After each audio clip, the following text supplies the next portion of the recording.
Friends, ఈరోజు ఇక్కడ సోయాలో దవర కొట్టడం అంటే 2 ఎడ్లను ఉపయోగిస్తూ లాంగ్ డిస్టెన్స్లో 3 దవరలు పెడుతూ కొట్టడం అనేది అద్భుతం. ఫ్రెండ్స్, ఈ వ్యవసాయం చేస్తున్న వ్యక్తి బీఎస్సీ చేసి కూడా తన తెలివితోని ఈ వ్యవసాయం చేస్తూ డబ్బులు సంపాదిస్తున్నాడు. సో మీరు కూడా చదువుకున్న వాళ్ళందరికీ కూడా జాబ్ రావాలని లేదు.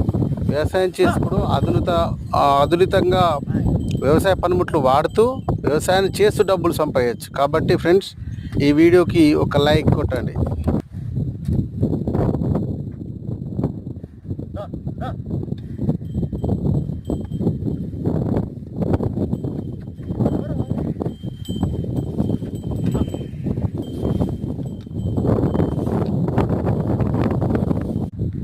ఫ్రెండ్స్, చూశారు కదా, ఇది దవర కొట్టడం అంటారు దీన్ని.